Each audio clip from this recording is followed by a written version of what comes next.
I just wanted to let y'all know before we start the show today that I'm going to be off on a really long road trip for about a month, and unfortunately I won't be able to post anything for all that time. And that's kind of difficult for me because I've just been finding some really good material for this podcast, and now I can't do it for a while. But anyway, don't worry, I'll be back, and I have a lot of good shows lined up for this podcast. Thanks again for listening, and I know you'll enjoy today's episode because it's a real spine chiller.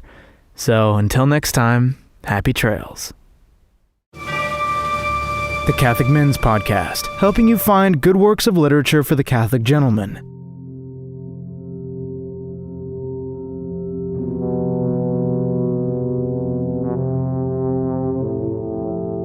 The Brazilian Cat, from Tales of Terror and Mystery by Sir Arthur Conan Doyle. Narrated by Justin Brett.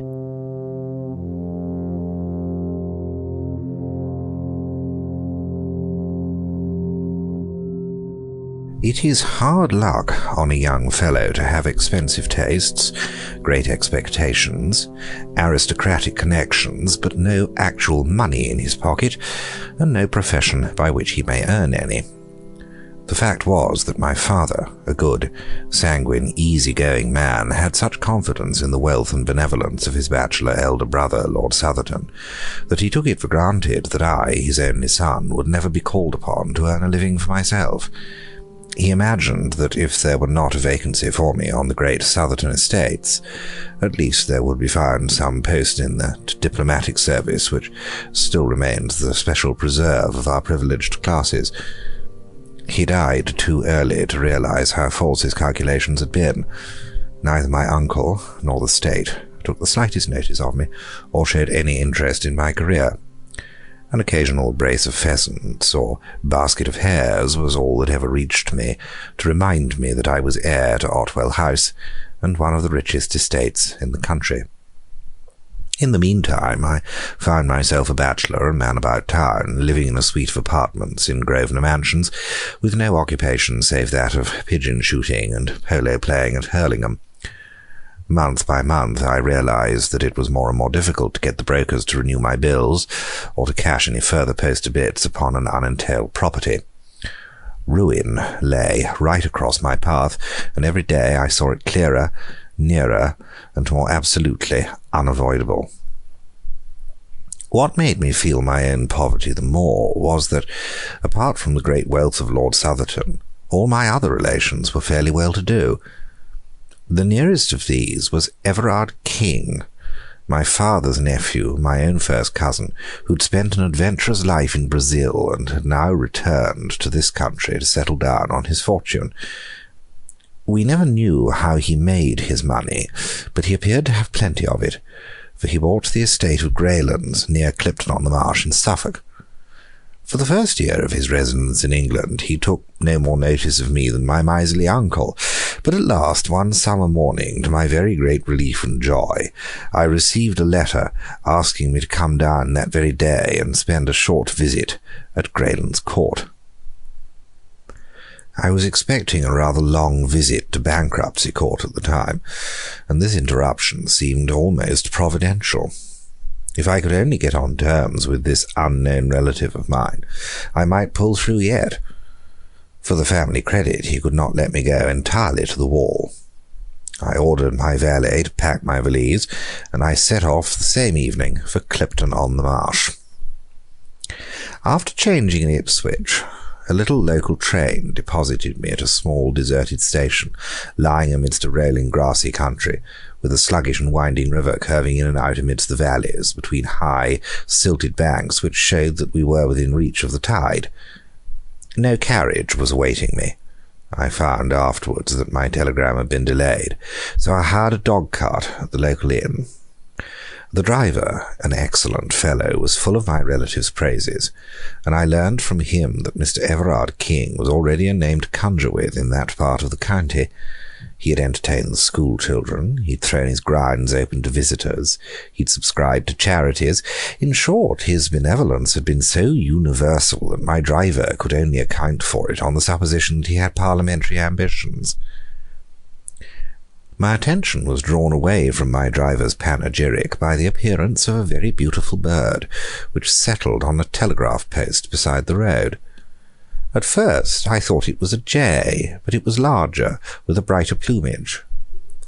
The driver accounted for its presence at once by saying that it belonged to the very man whom we were about to visit.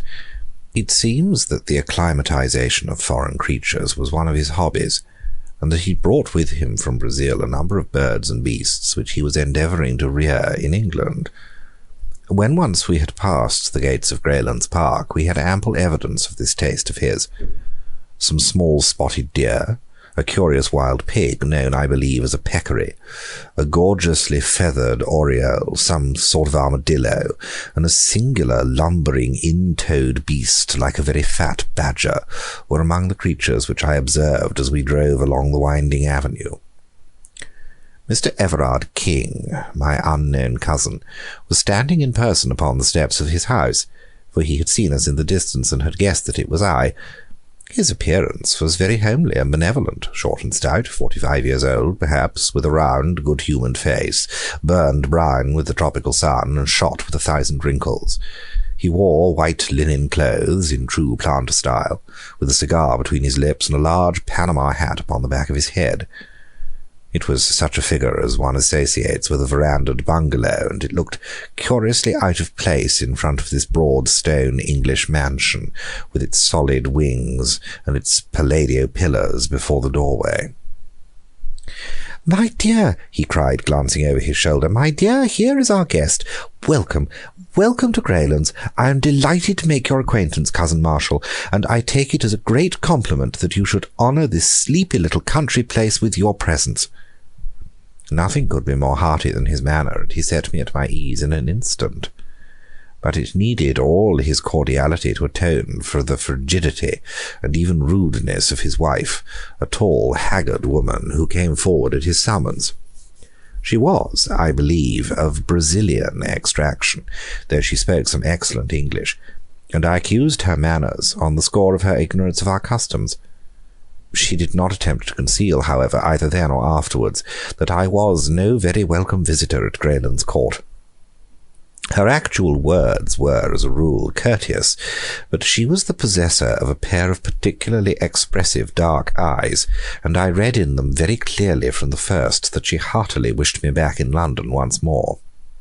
However, my debts were too pressing, and my designs upon my wealthy relative were too vital for me to allow them to be upset by the ill temper of his wife, so I disregarded her coldness and reciprocated the extreme cordiality of his welcome. No pains had been spared by him to make me comfortable. My room was a charming one. He implored me to tell him anything which could add to my happiness. It was on the tip of my tongue to inform him that a blank cheque would materially help towards that end, but I felt that it might be premature in the present state of our acquaintance. The dinner was excellent, and as we sat together afterwards over his Havanas and coffee, which later he told me was specially prepared upon his own plantation, it seemed to me that all my driver's eulogies were justified, and that I had never met a more large-hearted and hospitable man. But in spite of his cheery good nature, he was a man with a strong will and a fiery temper of his own. Of this I had an example upon the following morning. The curious aversion which Mrs. Everard King had conceived towards me was so strong that her manner at breakfast was almost offensive, but her meaning became unmistakable when our husband had quitted the room. "The best train in the day is at 12:15, said she. "But I wasn't thinking of going today," I answered frankly, perhaps even defiantly, for I was determined not to be driven out by this woman. "Oh, if it rests with you," said she, and she stopped with a most insolent expression in her eyes. "I'm sure," I answered, "that Mr. Everard King would tell me if I were outstaying my welcome." "What's this? What's this?" said a voice, and there he was in the room. He had overheard my last words, and a glance at our faces had told him the rest. In an instant his chubby, cheery face set into an expression of absolute ferocity. "Might I trouble you to walk outside, Marshall?" said he. I may mention that my own name is Marshal King.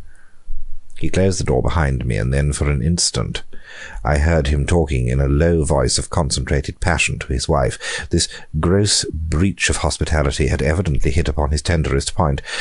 I'm no eavesdropper, and so I walked out onto the lawn. Presently I heard a hurried step behind me, and there was the lady, her face pale with excitement and her eyes red with tears. "My husband has asked me to apologize to you, Mr. Marshal King," said she, standing with downcast eyes before me. "Please do not say another word, Mrs. King."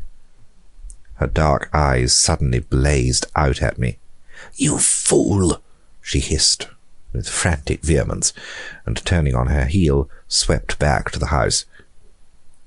The insult was so outrageous, so insufferable, that I could only stand staring after her in bewilderment. I was still there when my host joined me.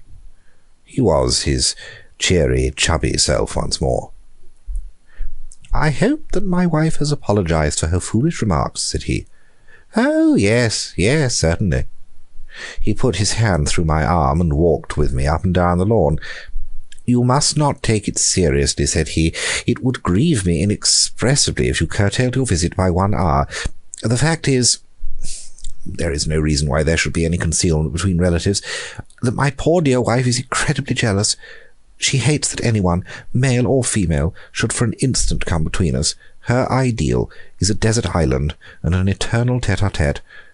That gives you the clue to her actions, which are, I confess, upon this particular point, not very far removed from mania. Tell me you will think no more of it." "No, certainly not." "Then light this cigar, and come round with me and see my little menagerie." The whole afternoon was occupied by this inspection, which included all the birds, beasts, and even reptiles which he had imported. Some were free, some in cages, a few actually in the house. He spoke with enthusiasm of his successes and his failures, his births and his deaths, and he would cry out in his delight like a schoolboy when, as we walked, some gaudy bird would flutter up from the grass, or some curious beast slink into the cover. Finally, he led me down a corridor which extended from one wing of the house. At the end of this there was a heavy door with a sliding shutter in it, and beside it there projected from the wall an iron handle attached to a wheel and a drum. A line of stout bars extended across the passage. "I am about to show you the jewel of my collection," said he. "There is only one other specimen in Europe, now that the Rotterdam cub is dead. It is a Brazilian cat." "But how does that differ from any other cat?" "You will soon see that," said he, laughing. "Will you kindly draw that shutter and look through?" I did so, and found that I was gazing into a large, empty room with stone flags and small barred windows upon the further wall. In the centre of the room, lying in the middle of a golden patch of sunlight, there was stretched a huge creature, as large as a tiger, but as black and sleek as ebony. It was simply a very enormous and very well-kept black cat, and it cuddled up and basked in that yellow pool of light exactly as a cat would do. It was so graceful, so sinewy, and so gently and smoothly diabolical that I could not take my eyes from the opening. "Isn't he splendid?" said my host enthusiastically. "Glorious! I never saw such a noble creature." "Some people call it a black puma, but really it is not a puma at all. That fellow is nearly 11 feet from tail to tip. 4 years ago he was a little ball of black fluff with 2 yellow eyes staring out of it. He was sold me as a newborn cub up in the wild country at the headwaters of the Rio Negro. They speared his mother to death after she'd killed a dozen of them." "They are ferocious, then?" "The most absolutely treacherous and bloodthirsty creatures upon earth. You talk about a Brazilian cat to an up-country Indian and see him get the jumps. They prefer humans to game. This fellow has never tasted living blood yet, but when he does he'll be a terror. At present he won't stand anyone but me in his den. Even Baldwin the groom dare not go near him. As to me, I am his mother and father in one." As he spoke, He suddenly, to my astonishment, opened the door and slipped in, closing it instantly behind him.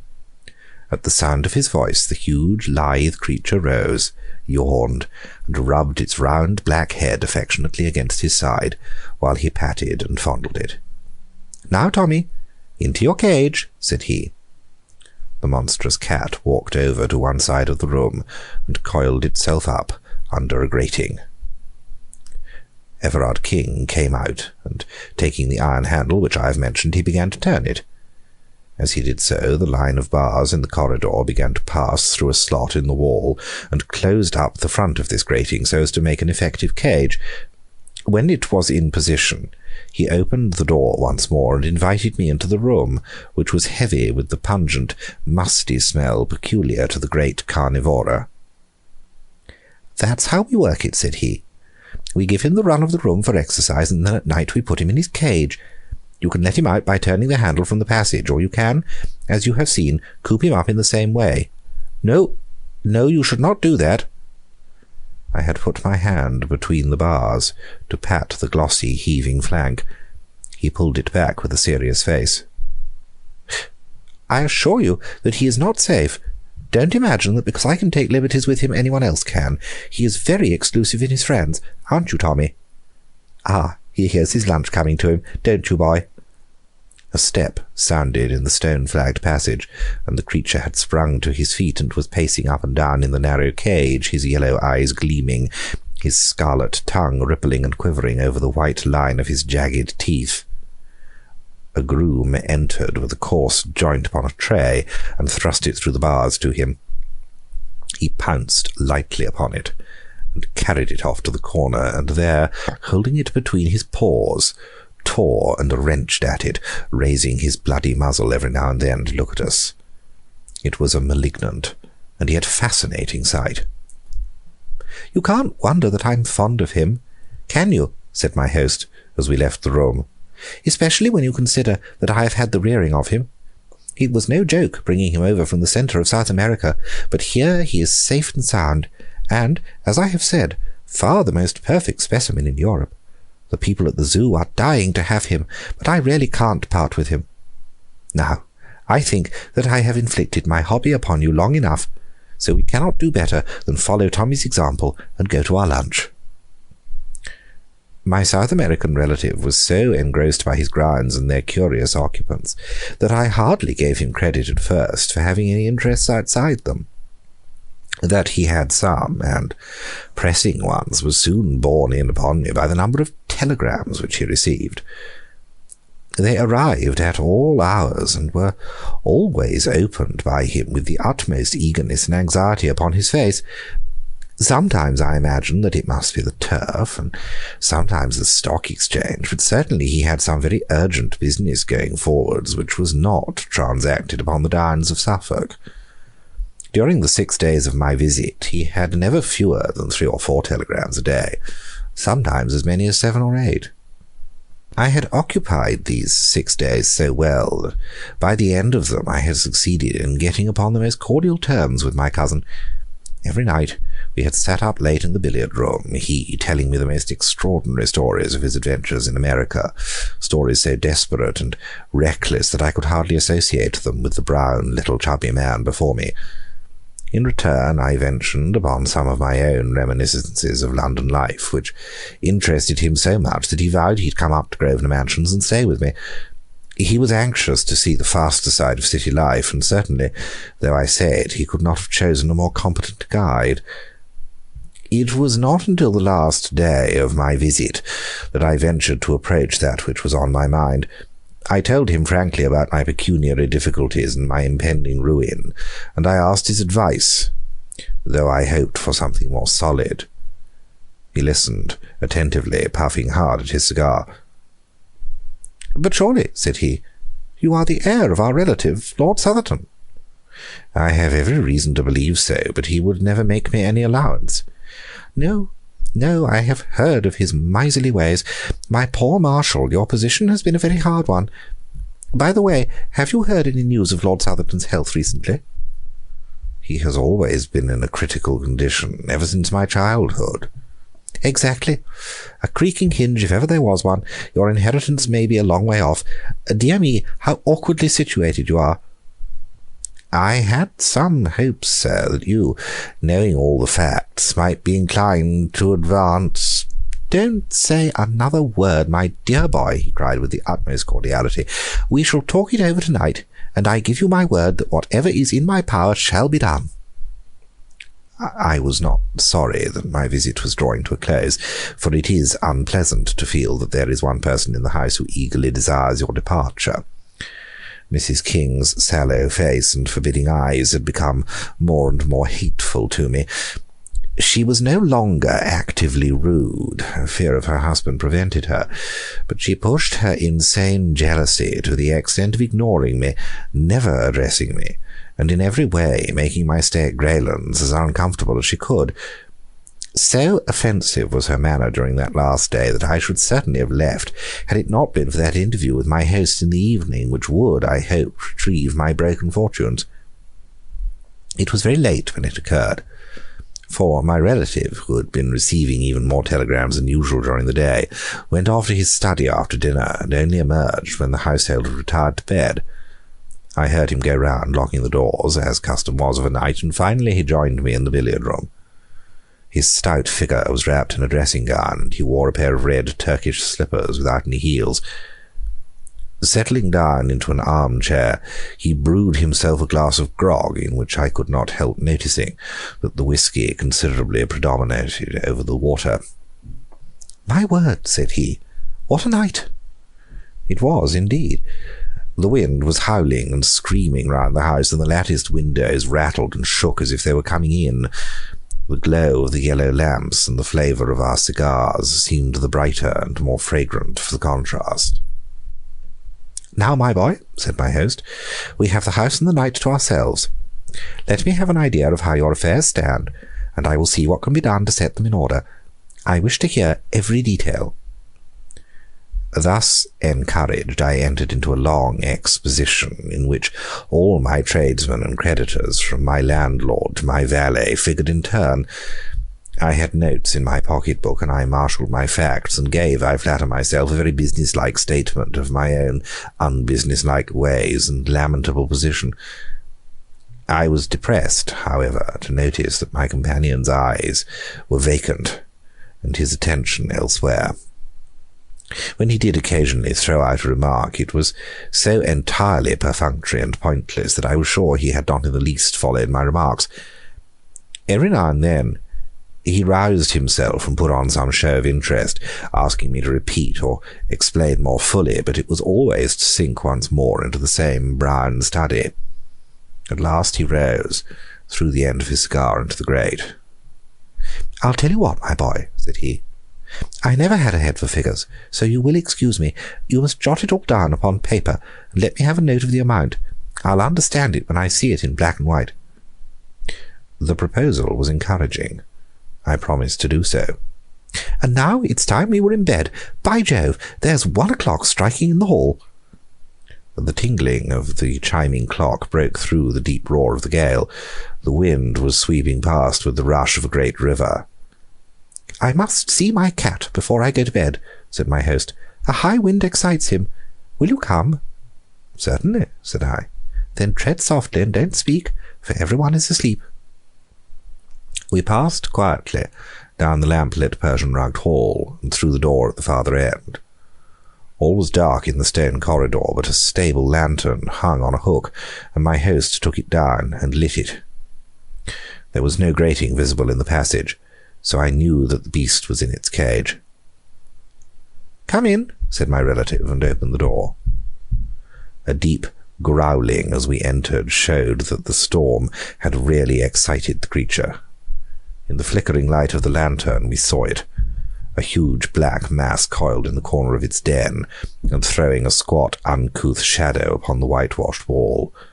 Its tail twitched angrily among the straw.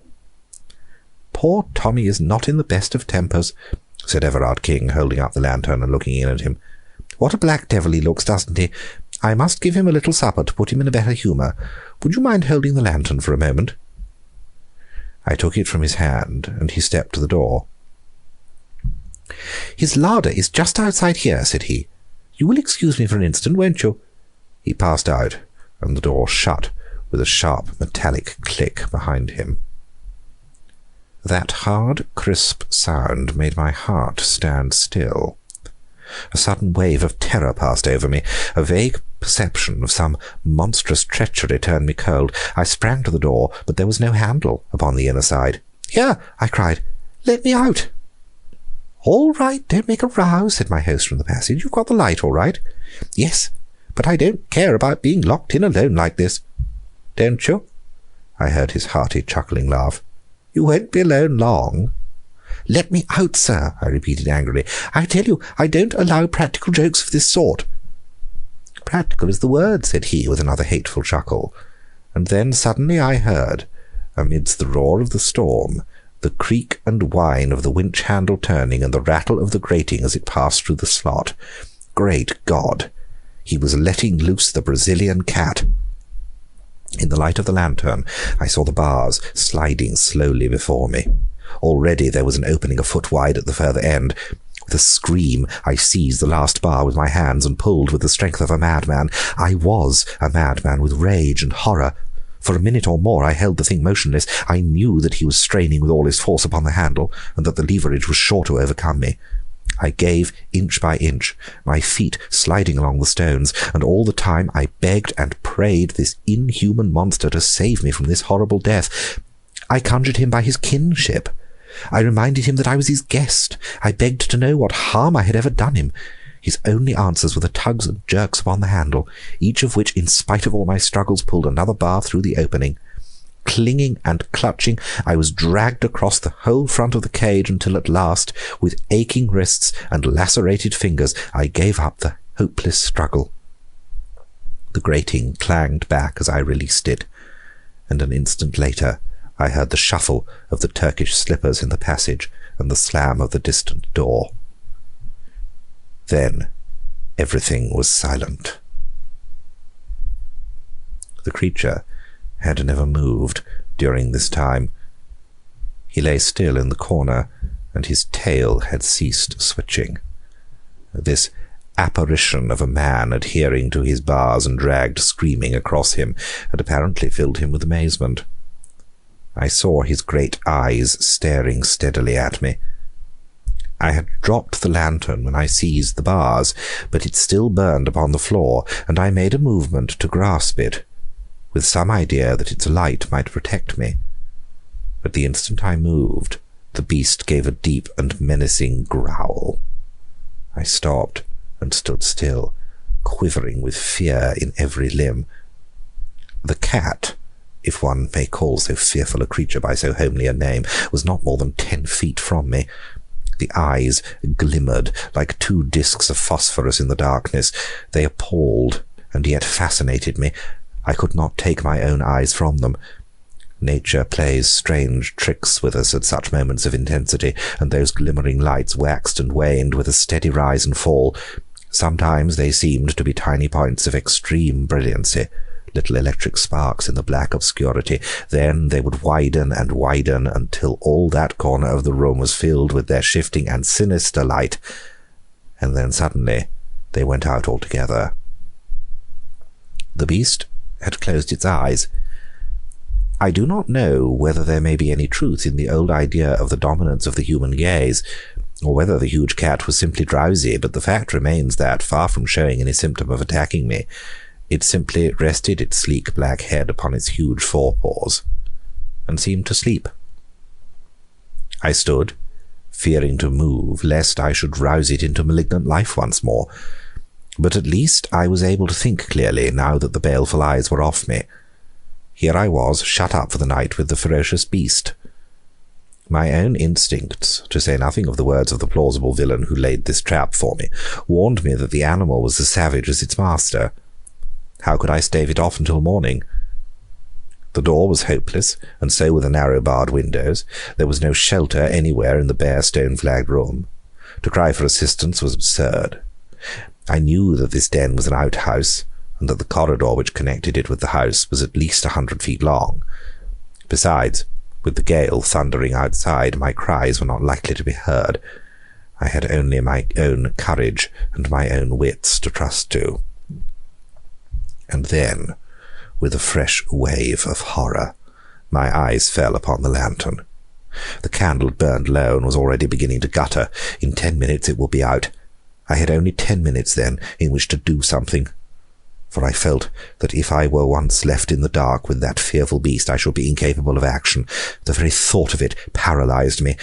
I cast my despairing eyes round this chamber of death, and they rested upon one spot which seemed to promise, I will not say safety, but less immediate and imminent danger than the open floor. I have said that the cage had a top as well as a front, and this top was left standing when the front was wound through the slot in the wall. It consisted of bars at a few inches interval, with stout wire netting between, and it rested upon a strong stanchion at each end. It stood now as a great barred canopy over the crouching figure in the corner. The space between this iron shelf and the roof may have been from 2 or 3 feet. If I could only get up there, squeezed in between bars and ceiling, I should have only one vulnerable side. I should be safe from below, from behind, and from each side. Only on the open face of it could I be attacked. There, it is true, I had no protection whatever, but at least I should be out of the brute's path when he began to pace about his den. He should have to come out of his way to reach me. It was now or never, for if once the light were out, it would be impossible. With a gulp in my throat, I sprang up, seized the iron edge of the top, and swung myself panting onto it. I writhed in face downwards and found myself looking straight up into the terrible eyes and yawning jaws of the cat. Its fetid breath came up into my face like the steam from some foul pot. It appeared, however, to be rather curious than angry. With a sleek ripple of its long black back it rose, stretched itself, and then, rearing itself on its hind legs with one forepaw against the wall, it raised the other and drew its claws across the wire meshes beneath me. One sharp white hook tore through my trousers, for I may mention that I was still in evening dress, and dug a furrow in my knee. It was not meant as an attack, but rather as an experiment, for upon my giving a sharp cry of pain, he dropped down again, and, springing lightly into the room, he began walking swiftly round it, looking up every now and again in my direction. For my part, I shuffled backwards until I lay with my back against the wall, screwing myself into the smallest space possible. The further I got, the more difficult it was for him to attack me. He seemed more excited now that he had begun to move about, and he ran swiftly and noiselessly round and round the den, passing continually underneath the iron couch upon which I lay. It was wonderful to see so great a bulk passing like a shadow, with hardly the softest thudding of velvety pads. The candle was burning low, so low that I could hardly see the creature, and then, with a last flare and splutter, it went out altogether. I was alone with the cat in the dark. It helps one to face a danger when one knows that one has done all that can possibly be done. There is nothing for it then but to quietly await the result. In this case there was no chance of safety anywhere except the precise spot where I was. I stretched myself out, therefore, and lay silently, almost breathlessly, hoping that the beast might forget my presence if I did nothing to remind him. I reckoned that it must already be 2 o'clock. At 4 it would be full dawn. I had not more than 2 hours to wait for daylight. Outside, the storm was still raging, and the rain lashed continually against the little windows. Inside, the poisonous and fetid air was overpowering. I could neither hear nor see the cat. I tried to think about other things, but only one had power enough to draw my mind from my terrible position. That was the contemplation of my cousin's villainy, his unparalleled hypocrisy, his malignant hatred of me. Beneath that cheerful face there lurked the spirit of a medieval assassin. And as I thought of it, I saw more clearly how cunningly the thing had been arranged. He had apparently gone to bed with the others. No doubt he had his witness to prove it. Then, unknown to them, he had slipped down, had lured me into his den, and abandoned me. His story would be so simple. He had left me to finish my cigar in the billiard-room. I had gone down on my own account to have a last look at the cat. I had entered the room without observing that the cage was opened, and I had been caught. How could such a crime be brought home to him? Suspicion, perhaps, but proof? Never. How slowly those dreadful 2 hours went by. Once I heard a low, rasping sound, which I took to be the creature licking its own fur. Several times those greenish eyes gleamed at me through the darkness, but never in a fixed stare, and my hopes grew stronger that my presence had been forgotten or ignored. At last, the least faint glimmer of light came through the windows. I first dimly saw them as 2 grey squares upon the black wall, then grey turned to white, and I could see my terrible companion once more. And he, alas, could see me. It was evident to me at once that he was in a much more dangerous and aggressive mood than when I had seen him last. The cold of the morning had irritated him, and he was hungry as well. With a continual growl, he paced swiftly up and down the side of the room which was farthest from my refuge, his whiskers bristling angrily and his tail switching and lashing. As he turned at the corners, his savage eyes always looked upward at me with a dreadful menace. I knew then that he meant to kill me. Yet I found myself, even at that moment, admiring the sinuous grace of the devilish thing, its long, undulating, rippling movements, the gloss of its beautiful flanks, the vivid, palpitating scarlet of the glistening tongue which hung from the jet-black muzzle. And all the time that deep, threatening growl was rising and rising in an unbroken crescendo. I knew that the crisis was at hand. It was a miserable hour to meet such a death. So cold, so comfortless, shivering in my light dress clothes upon this gridiron of torment upon which I was stretched. I tried to brace myself to it, to raise my soul above it, and at the same time, with the lucidity that comes to a perfectly desperate man, I cast round for some possible means of escape. One thing was clear to me. If that front of the cage was only back in its position once more, I could find a sure refuge behind it. Could I possibly pull it back? I hardly dared to move, for fear of bringing the creature upon me. Slowly, very slowly, I put my hand forward until it grasped the edge of the front, the final bar which protruded through the wall. To my surprise, it came quite easily to my jerk. Of course, the difficulty of drawing it out arose from the fact that I was clinging to it. I pulled again, and 3 inches of it came through. It ran, apparently, on wheels. I pulled again, and then the cat sprang. It was so quick, so sudden, that I never saw it happen. I simply heard the savage snarl, and in an instant afterwards the blazing yellow eyes, the flattened black head with its red tongue and flashing teeth were within reach of me. The impact of the creature shook the bars upon which I lay, until I thought, as far as I could think of anything at such a moment, that they were coming down. The cat swayed there for an instant, the head and front paws quite close to me, the hind paws clawing to find a grip upon the edge of the grating. I heard the claws rasping as they clung to the wire netting, and the breath of the beast made me sick. But its bound had been miscalculated.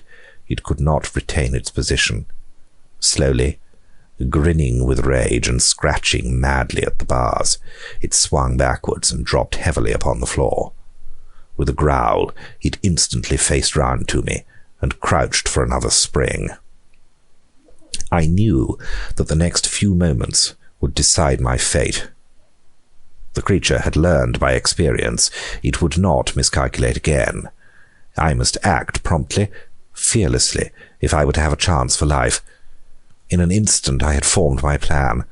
Pulling off my dress coat, I threw it down over the head of the beast. At the same moment, I dropped over the edge, seized the end of the front grating, and pulled it frantically out of the wall. It came more easily than I could have expected. I rushed across the room, bearing it with me, but as I rushed, the accident of my position put me upon the outer side. Had it been the other way, I might have come off scatheless. As it was, there was a moment's pause as I stopped it and tried to pass in through the opening which I had left. That moment was enough to give time to the creature to toss off the coat with which I had blinded him, and to spring upon me. I hurled myself through the gap and pulled the rails to behind me, but he seized my leg before I could entirely withdraw it. One stroke of that huge paw tore off my calf as a shaving of wood curls off before a plane. The next morning, bleeding and fainting, I was lying among the foul straw with a line of friendly bars between me and the creature which ramped so frantically against them. Too wounded to move and too faint to be conscious of fear, I could only lie more dead than alive and watch it. It pressed its broad black chest against the bars and angled for me with its crooked paws as I have seen a kitten do before a mouse trap. It ripped my clothes, but stretch as it would, it could not quite reach me. I have heard of the curious numbing effect produced by wounds from the great carnivora, and now I was destined to experience it, for I had lost all sense of personality, and was as interested in the cat's failure or success as if it were some game which I was watching. And then, gradually my mind drifted away into strange, vague dreams, always with that black face and red tongue coming back into them, and so I lost myself in the nirvana of delirium, the blessed relief of those who are too sorely tried. Tracing the course of events afterwards, I conclude I must have been insensible for about 2 hours. What roused me to consciousness once more was the sharp metallic click which had been the precursor of my terrible experience. It was the shooting back of the spring lock. Then, before my senses were clear enough to entirely apprehend what they saw, I was aware of the round, benevolent face of my cousin, peering in through the open door. What he saw evidently amazed him. There was the cat crouching on the floor. I was stretched upon my back in my shirt sleeves within the cage, my trousers torn to ribbons, and a great pool of blood all round me. I can see his amazed face now, with the morning sunlight upon it. He peered at me, and peered again. Then he closed the door behind him, and advanced to the cage to see if I were really dead. I cannot undertake to say what happened. I was not in a fit state to witness or to chronicle such events. I can only say that I was suddenly conscious that his face was away from me, that he was looking towards the animal. "Good old Tommy," he cried. "Good old Tommy."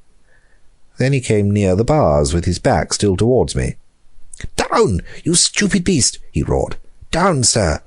Don't you know your master?" Suddenly, even in my bemuddled brain, a remembrance came of those words of his when he'd said that the taste of blood would turn the cat into a fiend. My blood had done it, but he was to pay the price. "Get away!" he screamed. "Get away, you devil! Baldwin! Baldwin! Oh, my God!" And then I heard him fall, and rise, and fall again, with a sound like the ripping of sacking. His screams grew fainter until they were lost in the worrying snarl. And then, after I thought he was dead, I saw, as in a nightmare, a blinded, tattered, blood-soaked figure running wildly round the room, and that was the last glimpse which I had of him before I fainted once again. I was many months in my recovery.